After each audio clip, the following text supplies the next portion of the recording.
I couldn't forgive him or like him, but I saw that what he had done was, to him, entirely justified. It was all very careless and confused. They were careless people, Tom and Daisy. They smashed up things and creatures and then retreated back into their money or their vast carelessness or whatever it was that kept them together, and let other people clean up the mess they had made. I shook hands with him. It seemed silly not to, for I felt suddenly as though I were talking to a child.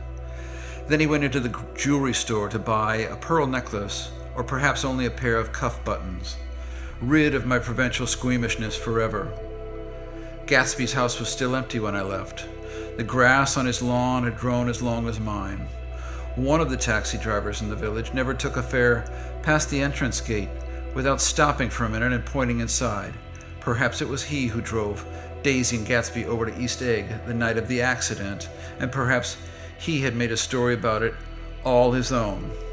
I didn't want to hear it, and I avoided him when I got off the train. I spent my Saturday nights in New York because those gleaming, dazzling parties of his were with me so vividly that I could still hear the music and the laughter faint and incessant from his garden and the cars going up and down his drive. One night I did hear a material car there and saw its lights stop in front of his front steps, but I didn't investigate. Probably it was some final guest who had been away at the ends of the earth and didn't know that the party was over. On the last night, with my trunk packed and my car sold to the grocer, I went over and looked at that huge, incoherent failure of a house once more. On the white steps, an obscene word, scrawled by some boy with a piece of brick, stood out clearly in the moonlight, and I erased it, drawing my shoe raspingly along the stone. Then I wandered down to the beach and sprawled out on the sand. Most of the big shore places were closed now, and there were hardly any lights except the shadowy, moving glow of a ferry boat across the sound. And as the moon rose higher, the inessential houses began to melt away until gradually I became aware of the old island that flowered once for Dutch sailors' eyes. A fresh, green breast of the new world. Its vanished trees, the trees that made way for Gatsby's house, had once pandered in whispers to the last and greatest of all human dreams. For a transitory, enchanted moment, man must have held his breath in the presence of this continent, compelled into an aesthetic contemplation he neither understood nor desired, face to face for the last time in history with something commensurate to his capacity for wonder.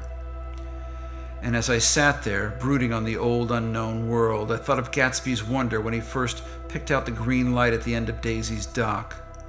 He had come a long way to this blue lawn, and his dream must have seemed so close that he could hardly fail to grasp it. He did not know that it was already behind him, somewhere back in that vast obscurity beyond the city, where the dark fields of the Republic rolled on under the night. Gatsby believed in the green light, the orgiastic future that year by year recedes before us.